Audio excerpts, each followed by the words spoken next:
From the Homestead Studios in Santa Clarita, California, it's just the Tip-Sters with Melissa Morgan. Howdy. If you've got a tip for Melissa, that story you heard as a kid but just didn't think it was true, a murder mystery that's been baffling you, that scary truth about that pudding with the proof in it, anything, tell us about it by calling the Tip-Ster hotline at 832-TIPSTER. That's 832-847-7837, or send an email to jttipsters@gmail.com. You just might hear your tip on the podcast. And now here's your host. Spring may have just arrived, but she's always looking at who's pushing up daisies, Melissa Morgan. All the cowbells.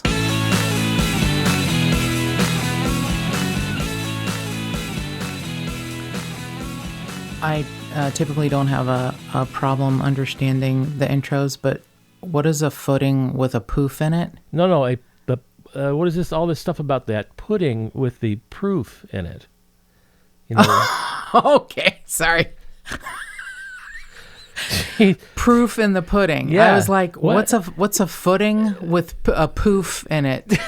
Although that's kind of even a No, better. That's even a better question. I thought you had a neurological event and were talking out your asshole. I was like, what's a footing with a poof? Yeah, it's a pudding with a proof. I was just saying the proof is in the pudding. Well, that's kind of gross. I just thinking. Okay. Yeah. Well, so is a footing with a poof in it. It's much better. I didn't know what was happening, and it's just already been a bad day, and that was not helpful. Okay. I was really pudding with proof. Okay. Yeah. All right. Thank God it wasn't anything much more bizarre than that. Right. But I got you. Yeah. Yeah. Pushing up daisies. That's, it's kind of interesting how weird colloquial phrases actually have some truth behind them because, right. The body releases things, putrescine, and other chemicals that can make things at first the ground look black and burned. That's typically if you're on top of the ground. I didn't know that. Yeah, it's one of the things I learned from Tip-Ster Carey and from Pam Coronado and from other places when looking for someone who may, be missing or who may have been overcome by the elements. The body's a fascinating thing. So everyone thinks in history, those people that, have killed people and buried them in their rose garden and taken their Social Security checks, it's like, oh, their roses were, like award-winning because they had dead people fertilizing the ground.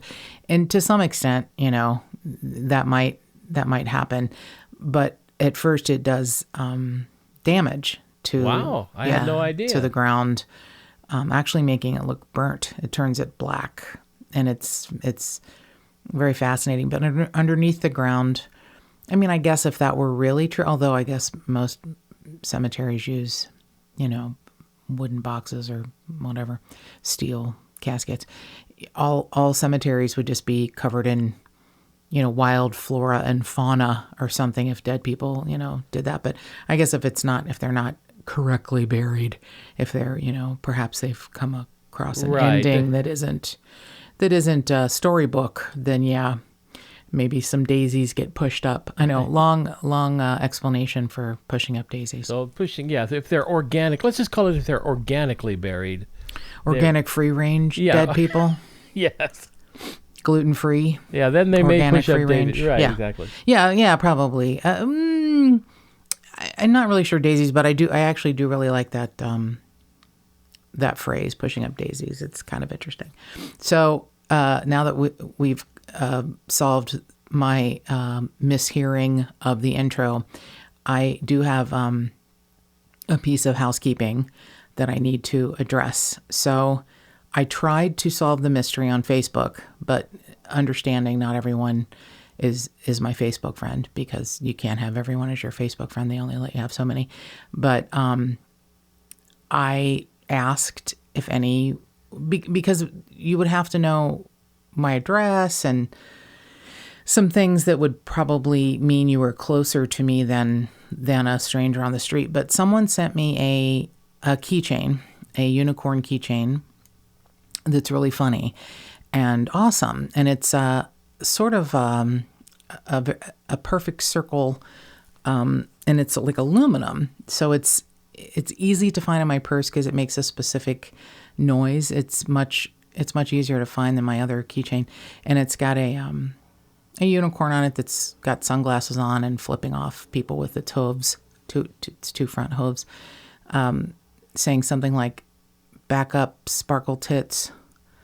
Oh, that's right. Today's not the day to fuck with me," or something. It's anyway, I love it. And I don't know who sent it. No one will cop to sending it. So if anyone within the sound of my voice sent me this awesome keychain, I just wanted to say thank you, because I still have not been able to thank the amazing gift giver because they have not come forward. So if you sent me that keychain, thank you, because I really do love it. It's really quite spectacular, and I want to thank the proper person, but no one's admitting it. It's one of those things where I actually combed my, the recesses of my quite muddled at this moment brain and thought, did you buy this yourself? Except I didn't. It's one of those things where I was like, did you buy this and forgot? But I did not buy that for myself. And you couldn't tell from the return address? No, it's like, it's from a company that makes them.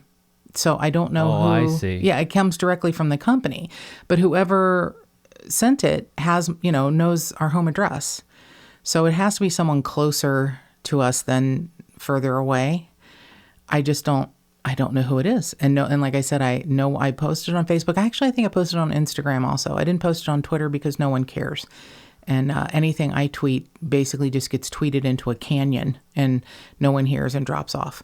But I did the two forms of social media that anyone pays attention to that I have, Facebook and Instagram. Both of those, no one came forward. So I just wanted to thank the person, the gift giver, because it's really one of my favorite keychains I've ever had. And that's a pretty big deal for me. So thank you, whoever sent me that lovely keychain, because I did not order it myself. It could have happened. I could have done it, but I didn't. It wasn't me either. No, I know. I asked you, I think, right away. I actually asked what I call the usual suspects. I asked the people that send me adorable unicorn items, and they did not. No one will admit it. So this episode is going to be a little bit different. It is, I don't know how else to classify it except updates galore. It was such a odd week for everything that we've talked about and covered over the last, 16 months or so, coming to not to an end, but to updates and cases being furthered and new information coming out. So pretty interesting week. So it's the 1-year anniversary coming up in a few days of Joseph James DeAngelo being arrested and being, known to us now as the Golden State Killer. I can't believe it's been a year. It was. I can't either. I know. It just, and I remember we were still fairly new doing this podcast. We were like 16 or 17 episodes in, and this you were just finished reading the book. I forget her name. Michelle McNamara's book. And I mean, you had just finished reading it, and you were talking about it, and I think you had talked about it on like the week before or something, and then it happened, and it was just like unbelievable. And it really been a whole year. Wow. When her book came out in February of 2018, I actually went to not a book signing because she'd passed before the book came out, but a discussion with her husband Patton Oswalt and Billy Jensen and Paul Haynes, the two people who helped her research it and who helped ghostwrite it after she passed, with Patton getting it all together. And it was such a heady time and such a great book. And I, was not, none of us were aware that, 2 months later, everything that that Michelle had predicted, just almost down to the letter, happened the way, it happened. And her letter to an old man, the prologue at the end, or the epilogue. Which one is it, Mark? I can't remember. Yeah, the epilogue. Epilogue, thank you. Epilogue at the end is so poetically and spectacularly written. And it is almost like she is prescient that she predicted what was going to happen. And it was really pretty close to that happened. And it was amazing. So you don't want to thank Joseph James DeAngelo for a thing, nothing, but there is some thanks in my heart somewhere, because what he did was crack open a new world of genealogy, anthropological experts, and DNA collection and analysis that I remember saying last year, it's a heady time to be a true crime addict because there's so much interesting stuff happening. And a year later, I want to say it's a real bad time to be an asshole, because it's, it may not be guaranteed that you're going to go down, but so many of them are going to be caught and prosecuted for their crimes in an era when they thought that they had gotten away with it. And granted, some of the people will be too old, maybe have passed away, or don't even know what's happening as they're being arrested. But I know there are still some that are cognizant of what's going to happen to them, and I hope that they're looking over their shoulder at every moment. And we have a couple of pieces of information about that. So a year after catching Joseph James DeAngelo in such an interesting, unique, and yet simple in one way and difficult in another, process of the DNA collection and comparison.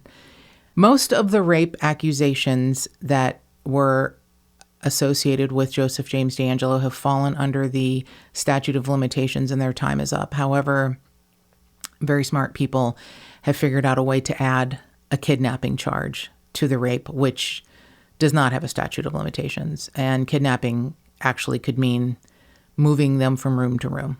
Took them from their bedroom, moved them to the living room. It was a brilliant way of handling this. A brilliant legal strategy, and it works. So he's really only being charged with 13 murders now and 13 rape/kidnappings, but he's responsible for many more, which we know that. So the 6 DAs in the counties where he's being charged for all of these accusations came together in a press conference to say that they would be asking for the death penalty. Now, it was about a week after our governor in California, Governor Newsom, had put a halt on all death penalty cases. Now, he didn't end them or outlaw them, but what he's doing, I understand. And I do not have a problem with this. In fact, I support this to whatever degree I can. He just wants to make sure that every death penalty case put before the state of California is completely unbreakable as far as guilt. And that can be difficult, but it hopefully will, besides clogging the system, which it already is clogged, it will hopefully ensure that no one who's innocent gets put to death, and that no one who is innocent is accused of something they didn't do without real solid proof. So I don't have a problem with him halting the death penalty, or pausing it. Sorry, not halting it, just pausing it for the time being. Now, the DAs that are going to ask for the death penalty, timing is everything. And a lot of the family members of the victims feel that it was a political stunt. And to some extent, yeah, probably. I mean, district attorneys are voted in and out. And I think they all want to be seen as tough on crime and especially tough on serial killers. And so they all got together to say, we're going to file death penalty charges against Joseph James DeAngelo. And it is fascinating to me, the family members of the victims who have such differing opinions. And yet, one of the things that I love is seeing that they respect each other and their opinions. So Debbie Domingo McMullen, she is the daughter of Sherry Domingo, and Sherry and her boyfriend, Greg Sanchez, were murdered by the Golden State Killer in a really awful way. And Greg Sanchez fought back, and it made it even worse, which is frightening. But Debbie, God bless her, was quoted after the announcement of the death penalty being sought as she's just very emancipated from any kind of, I think she feels that because he has been arrested and they know who he is, I think she feels the most amount of relief and release. She's just very, I don't want to say live and let live kind of girl, but she's let everything go. So when asked about the death penalty, she said, she tweeted, meh, like, she said she's not tied either way to him, being charged with a death penalty or not. I think she feels as long as he stays in prison for the rest of his life, that's the important part. So she's kind of released it. She really has. I really was a little shocked, but surprised and happy, because to me that shows more about her mindset. It seems to me like that's the healthiest way to do it. I mean, look, they caught the fucker. They Right. got him. Right. They got him. They know who he is. He's never getting out. He's never getting out. And that, you know what? I can get on with my life now. I think that's very healthy. I do too. I think it's also, I think, part of her belief system. I don't think she would be pro death penalty under any circumstances, actually, even considering what happened to her mother and her mother's boyfriend and what altered her life forever. I just don't think, it doesn't seem like it's in her. And if you're not going to want the death penalty for the person who destroyed, a part of your life and changed it forever, as well as took your mother away from you, I don't think you're going to want the death penalty for anyone. If you can't find it in this case, you're not going to want it for others. You're right. So yeah, it's something, it says more about her than anything. And it's interesting and refreshing to see her opinion of it. So not the complete opposite, but I know they disagree on a lot of things, and yet they have the most respect for each other. Jennifer Carroll, who is the daughter of Lyman Smith, and Lyman and Charlene Smith were murdered in Ventura County by the Golden State Killer. These are two daughters who had their parents taken away in the most awful way. And Jennifer Carroll, I don't always agree with her, but I absolutely respect her. And seeing the respect between Debbie Domingo McMullen and Jennifer Carroll is a lovely thing, because they don't always agree either. So Jennifer really feels that the DA's announcement about the death penalty was absolutely a media stunt, and she just was like, I don't care. I mean, she's an intelligent, thoughtful person. She's a great spokesperson for her family.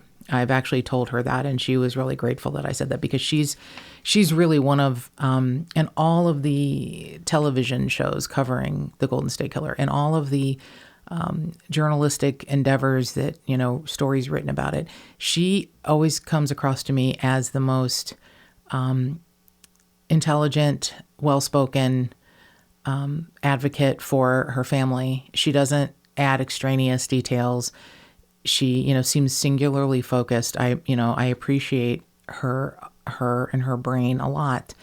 But she is also not happy with a lot of the things that have come along. I know that she and other family members of victims are not happy with Michelle McNamara's book. And it breaks my heart because, I'll Be Gone in the Dark, I thought was a really well-written book, probably one of the best written books about the Golden State Killer. And it was, before he was caught. And I feel like Michelle spent so much time and effort and energy and just trying to get everything right. And a lot of the family members feel that she was too harsh on her descriptions of the victims.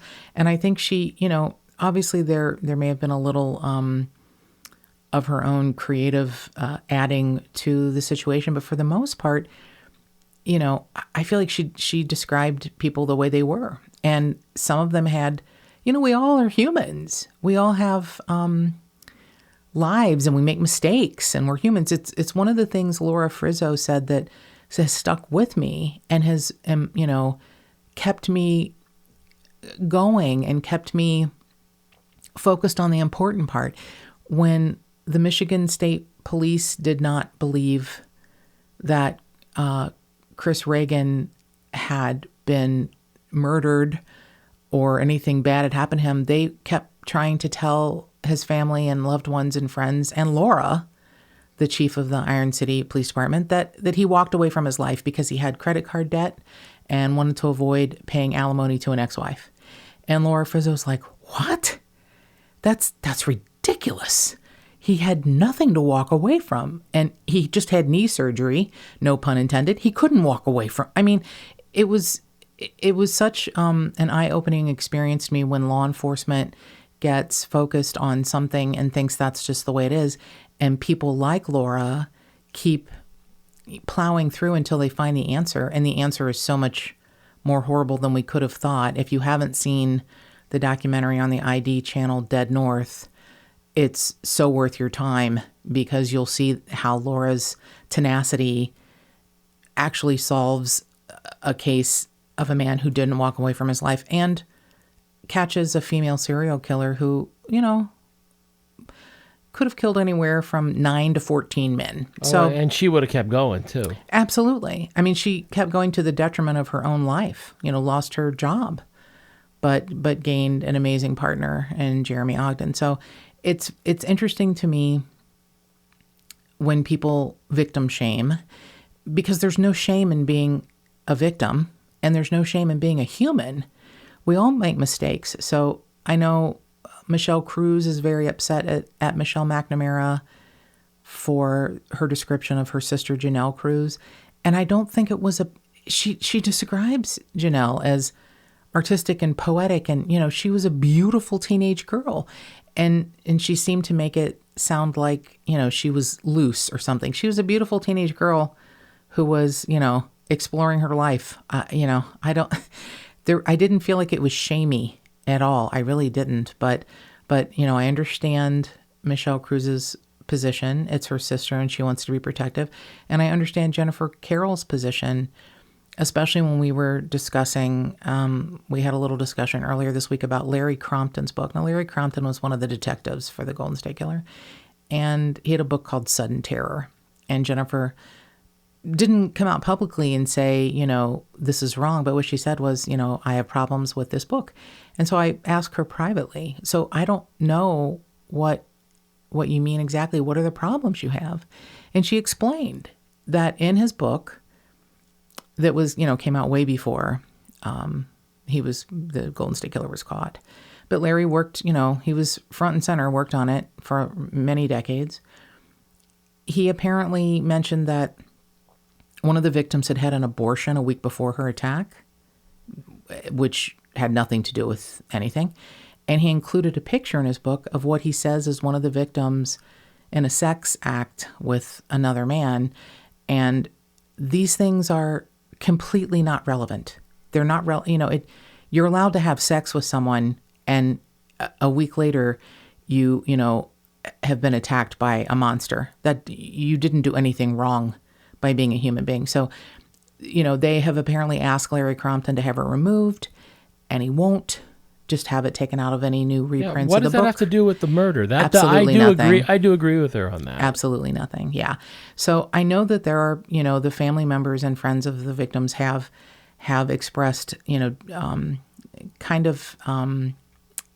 displeasure with some of the books written, some of the things reported. But, here we are a year after Joseph James DeAngelo's arrest, and how times have changed, how lives have changed. I haven't heard anything detrimental about Paul Holes. Haven't heard anything about what he did that could have been misconstrued from the victims' families, from anyone else. And his life has changed dramatically. He has an overall deal with the Oxygen Network. I think he's hosted maybe one special, and I'm sure he has others in the works, but he has a weekly podcast now with Billy Jensen called The Murder Squad. So I love both of these men. They are true heroes in my mind in different ways.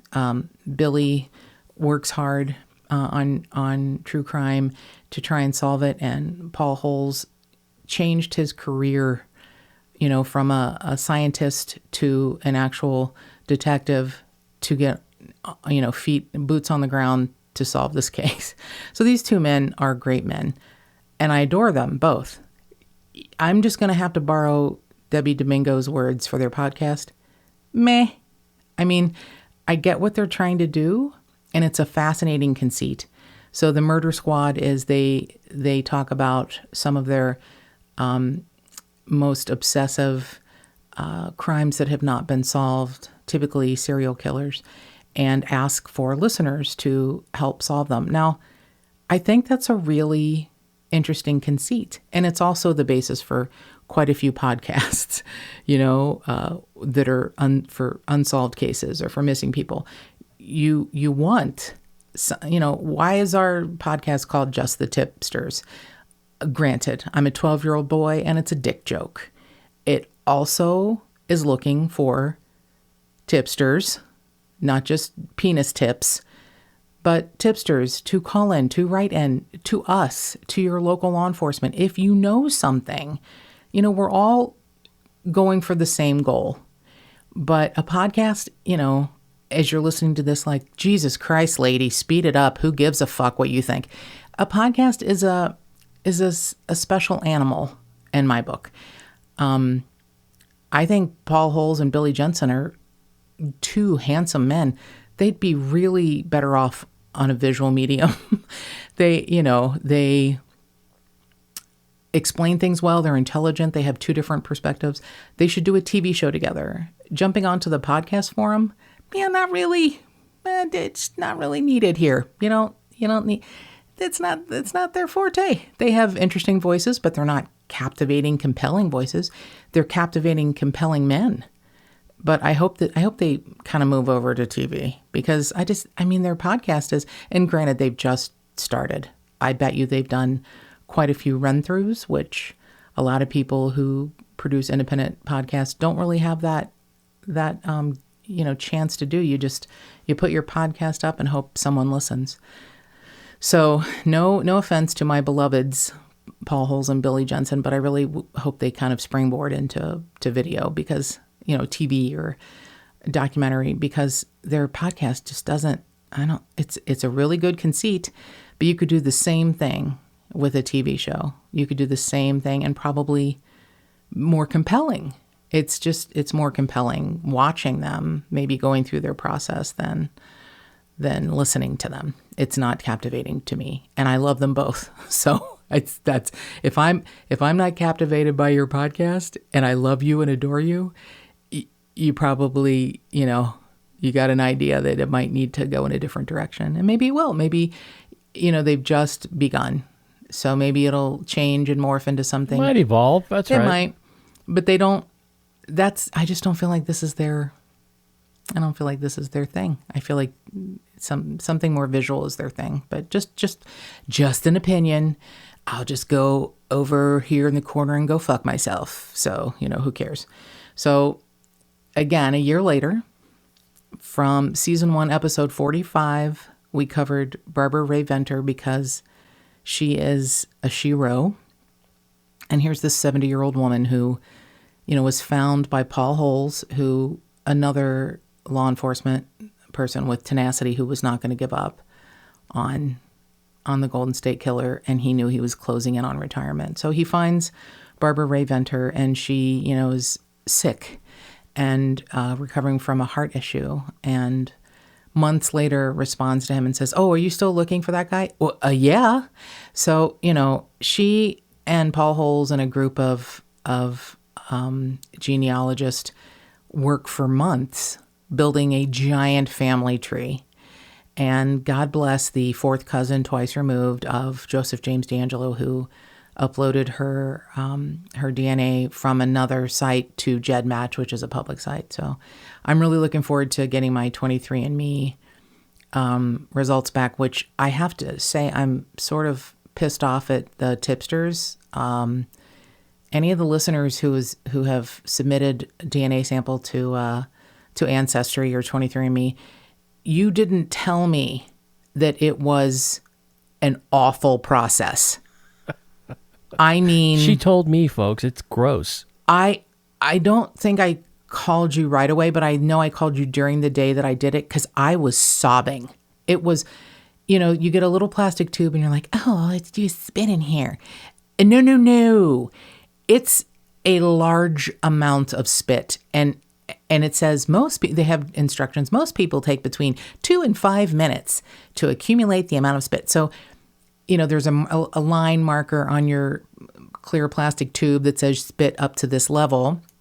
And then you add a liquid into it that's in the cap and shake it up for 5 seconds and mail it in. So I spent 20 minutes thinking perhaps I am dehydrated because I kept spitting and trying to gather the spit into this goddamn stupid fucking tube. And then there's a note that says, and it's got to be real spit, not bubbles. God, that's gross. And I'm like, son of a bitch, because half of my sample was going to be bubbles at the top. So I got to be honest, I'm not sure how this is going to come back because I didn't fill it all the way. Some of it was still bubbles. I think they want you to submit so much so that I don't know what the problem is, but like a room for error or something. Yeah, so I hope it comes back that I'm like 100% Mongoloid. Well, they've already sent you an email saying that they're working on it. They're separating the genomes from the DNA, and I'm like, yay! What does that mean? So it's supposed to be here by mid-May, so I'm really excited about that. But I was so pissed off that nobody told me how remarkably difficult it is to gather so much goddamn spit. It's just, you think it's going to be the easiest thing in the universe, but no, it was not pleasant. It was pretty awful. I've been thinking of doing it, but now I'm reconsidering. I don't know. You seem to have more fluid in your body. I could come up with the spit easily. It's just gross. I'd probably be gagging the whole time I did it. No, you wouldn't. It's just a tiny little... It's sort of fun. It's sort of like, I mean, not fun it wasn't fun for me, but like just think of someone you don't like and you want to spit on them and they're in the tiny tube. Okay. And I'm coming up with things to help. Yeah, I don't know. It's probably not going to help. I'm looking forward to getting your report. At this moment, I don't really give a shit about anything. So going back to season 1, episode 45, and my beloved Barbara Rae-Venter, she got an email in March of 2019, and she was browsing through her emails and almost deleted it because she thought it was a joke. But I'm glad she opened it because she was named one of Time Magazine's 100 most influential people of 2019. She's such a little modest minx. So she, was like, oh, is this a joke? And then she answers it and finds out it's not. So she is a spectacular human, and I understand why she had wanted to remain sort of anonymous for a while and didn't want Paul Holes to mention who she was until many months after Joseph James DeAngelo was arrested. But and it's not like her life stopped there. I'm sure it quite picked up because she's consulting on between 15 and 20 cases right now around the country. And she obviously can't provide details about what's happening because, police may be closing in on a subject and, they could be unaware of what the hell is happening and who's working behind the scenes. But she is kind of amazing that she's working on these, cases, some of them high profile, some of them just, maybe not as well known, but they all have this fascinating tale of closure because she's worked on them. So last year, 2018, a North Carolina detective called Barbara and said, can you please help me with this case known as the boy under the billboard? And it had really frustrated this detective for a long time because there was a skeleton of a young child that was found under a billboard beside the highway. And she said, he said, can you please help me solve this case before I retire at the end of 2018? So the remains of this little boy had been found in 1998, but of course no one could identify him because no one reported a child missing. And, it was just a really awful, haunting mystery. So Barbara Venter runs his DNA through GEDmatch and finds out that he is half Caucasian and half Asian. And she finds a relatively close paternal relative and told the detectives, you know what, ask this person if any family member that they're aware of has married an Asian woman. And I'll be damned if a man in the family had married a Korean woman while stationed with the military in South Korea, and they had had a son. Wow. And the family had lost touch with the mother and the boy, and they weren't reported as missing. The family in the United States figured that they had just returned to South Korea, because that's probably what the husband said. So Barbara Venter finds out that he is identified as Robert Adam Witt, and his mother is Mei-Young Hao Cho. And it opens up the door for the investigators to realize an unidentified Asian woman that had been found shortly before Bobby's body was found in 1998 along the same freeway, but across the border in South Carolina, was Mei-Young Cho. Oh. So they now have the mother and the son who have been murdered and dropped on opposite sides of the freeway, one in South Carolina, one in North Carolina, unidentified, not reported because they're from another country. And the people in the United States who are related to them think they went back to South Korea. So the father, who hasn't been named yet, but he was already in custody for armed robbery, he confessed to the killings in January of 2019. That is just spectacular. It's amazing. She is amazing. She is a gift. She is a gift, absolutely. So in February of this year, she helped Minneapolis police solve a 1993 murder of 35-year-old Jean Ann Childs. She was a sex worker that was found slain in her apartment, and Barbara uploaded the DNA left by the assailant and found a relative based on the same age, and that person appeared to be a grandparent. So she said she did a brief obituary search on, get this, findagrave.com. And she finds the suspect's parents, and they had two sons who'd moved to Minneapolis. And one of the two sons is 52-year-old Jerry Arnold from Waite Park, Minneapolis, and he had a conviction for soliciting a prostitute. So the police eventually get a DNA sample from him. He'd left a napkin at a hockey game, and they collect that, and he's arrested for the murder. This is just incredible stuff. It's it really amazing. is. Since using this form of matching DNA from public websites, since last year, since the year that's gone by that Joseph James DeAngelo has been arrested, there have been no less than 50 arrests for rapes and murders. 50. Based on this form of investigation. Like one a week. It's unbelievable. Like one a goddamn week. See, it is amazing. This is something that just shows that, well, you told me this yesterday when you were talking about this, that the science is amazing, but the fact is that Ms. Venter and the people she works with still mostly just do police work. They start with an idea, but it involves so much shoe leather. Exactly. We just know we know most cases are solved with shoe leather, just good old-fashioned shoe leather, where law enforcement is out pounding the streets, leaving cards indoors, asking questions, finding witnesses.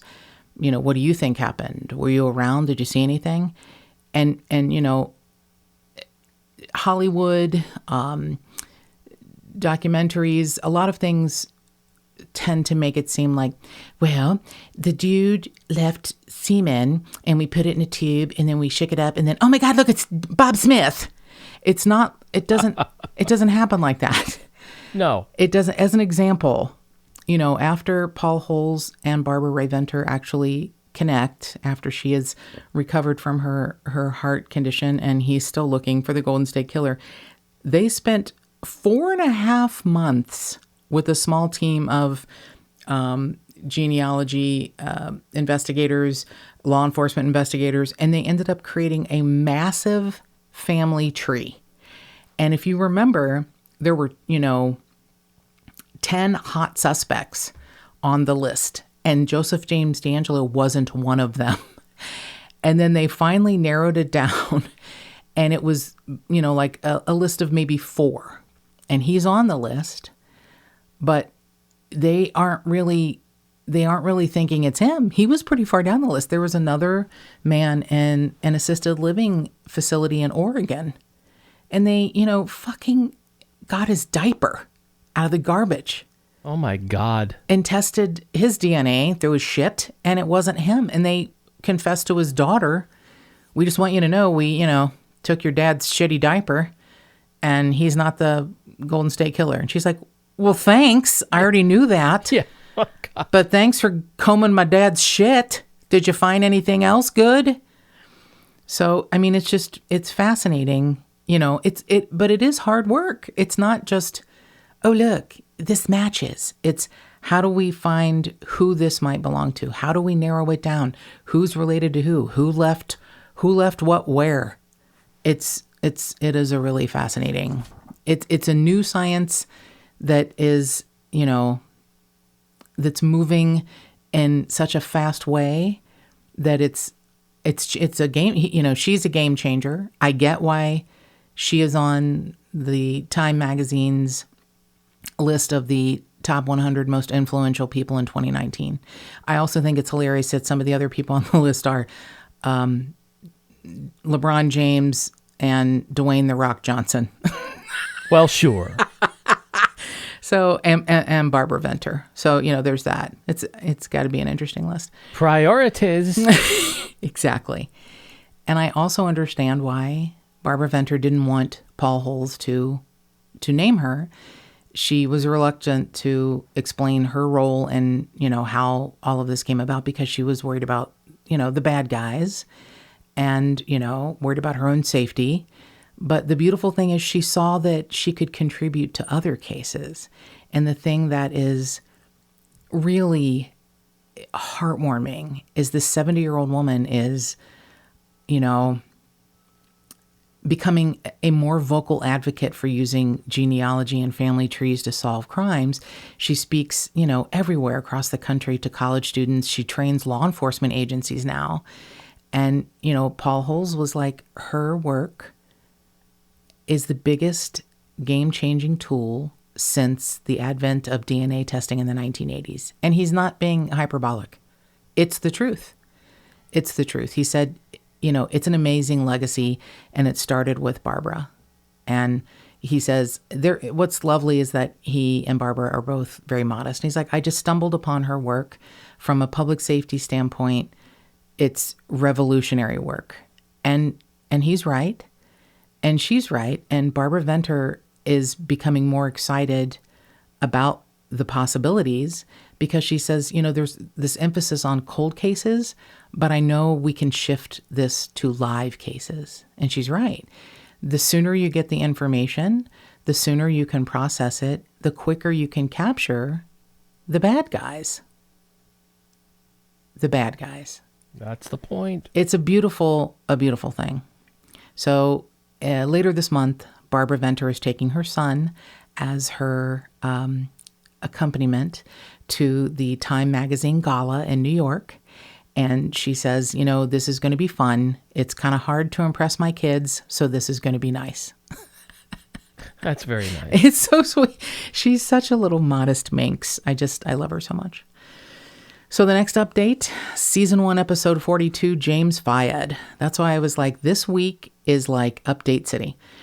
So I don't know how much I'm allowed to mention. And if you want to cut out or edit anything, producer Mark, I understand. But if you remember from episode 42, James Fayed paid his ranch manager, to kill his wife Pamela as they were visiting their respective divorce attorneys in a business office tower in Century City.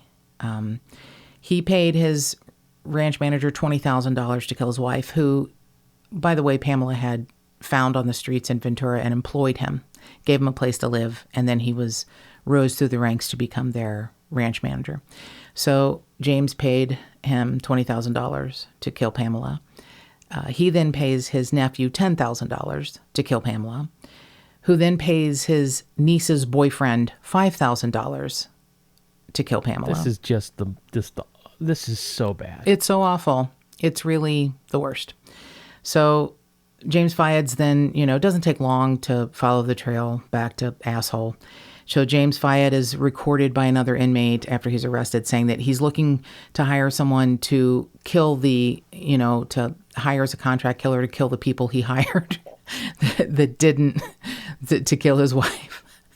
So he wants them killed. It's just such a Phi Beta Kappa. Yeah, God. To me, he's just lazy. You know what? Do it yourself, fucker. You're just an idiot. So he says, I don't want to end up in the death chamber for their mistakes. Huh? What? Yeah, that's what he said.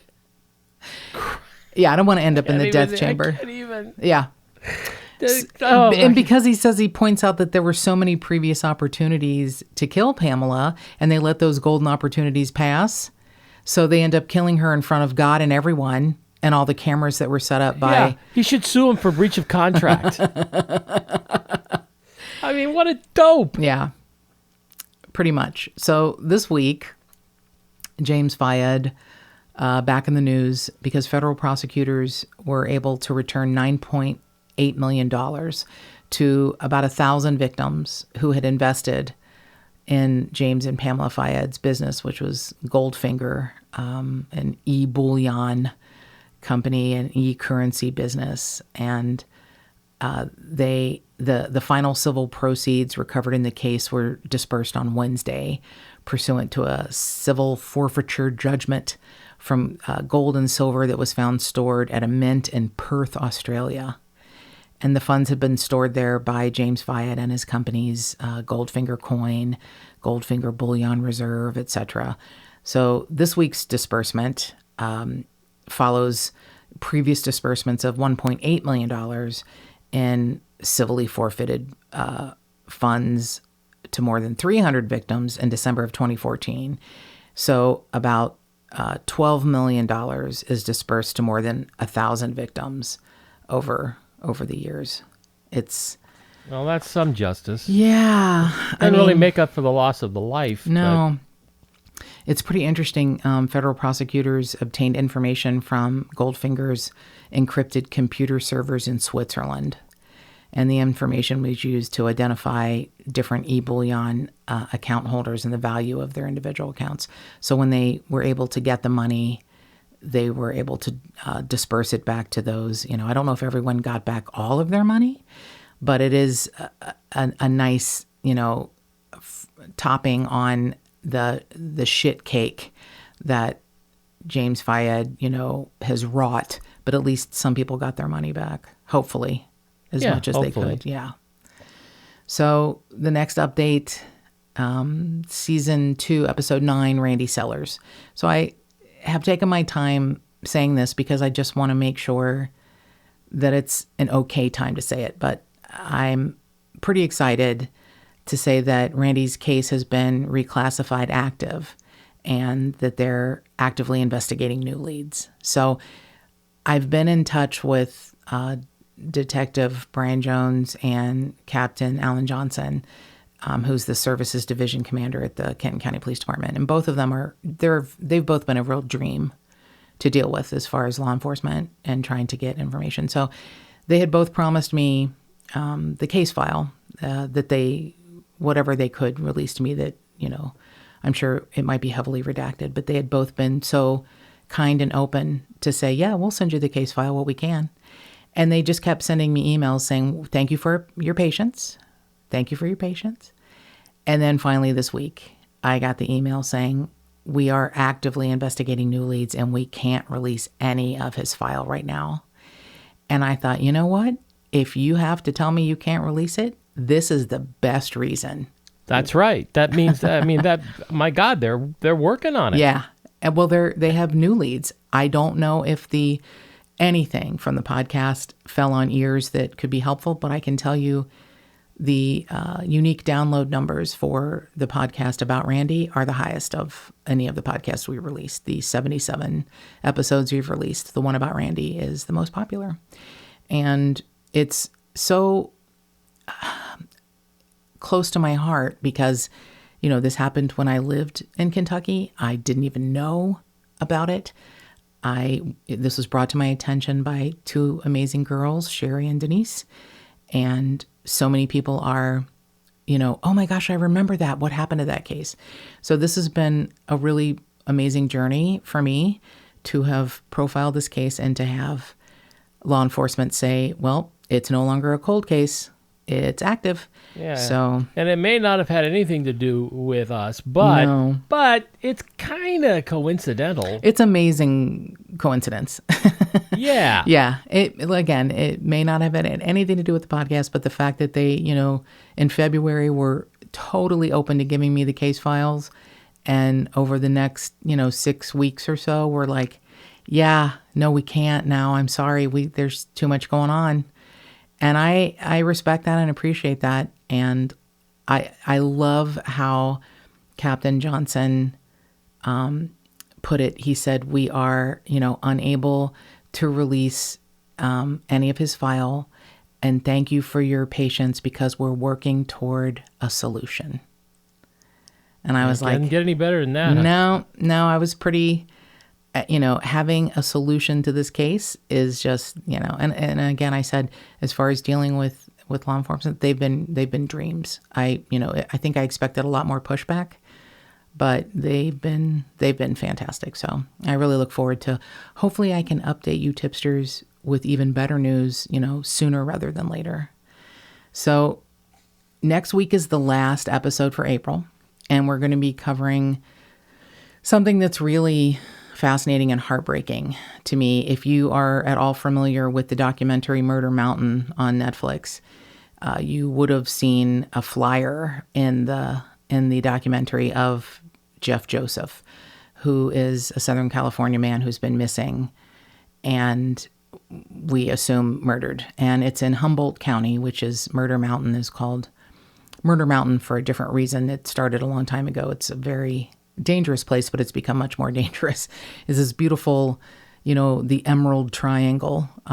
It's a beautiful mountainous area in Northern California, not that far from the Oregon border. And apparently it's a place where it's not very developed, so you can grow a lot of pot there, which for some reason, don't ask me why, I assumed when marijuana became legal in, I think it's 14 states now, but, Colorado and then in California, I thought the whole underground shitty murder people for money thing would stop.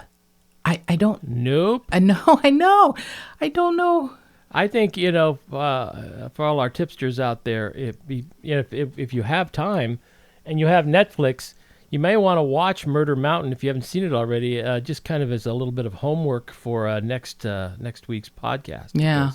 It's a fascinating documentary and heartbreaking and, very eye-opening. I was stunned when producer Mark and I watched it. I was like, this still happens in today's day? I mean, it's very much like the Wild West. Things happen up there that are shown on camera. I mean, the worst things that can happen, like murder, and no one is going to be prosecuted. Tune in next week. It's just, I don't understand how this is allowed. I feel like, we need to go higher. I never want to put down a local law enforcement agency, but I don't know how every other law enforcement agency in the universe isn't on top of this and just shutting it all the fuck down. It is, when people put up a fence around their property and say no trespassing, if you cross the fence line, we'll kill you, and it happens. Then nothing bad happens after that. And nothing happens to them. There's no law enforcement. Yeah, so when we watched it, I was stunned and in disbelief. And when Tip-Ster Carrie said her friend Vicky has a brother who's missing, I thought, all right, I'll take a look. And I'll be damned if Vicky is, you'll hear next week, is an extraordinary human being and such a powerhouse, a force of nature, trying to not only live her own life and take care of everything in her life, but is just relentless in finding her brother and his car, who are both missing, and a large amount of money.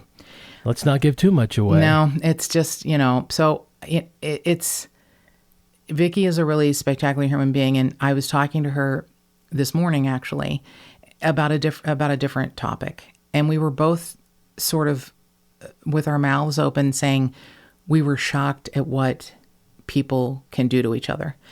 And we weren't talking about Jeff, but it is shocking sometimes what people do to each other. So I hope that our beautiful Tip-Sters are going to listen next week to our interview with Vicky, because she's a really special person, and it is a really fascinating case. And I hope that my beautiful Tip-Sters take care of themselves and no one does bad things to them. And more cowbell. If you've got a tip for us, give us a call at 832-TIPSTER. That's 832-847-7837. Or send an email to jttipsters@gmail.com.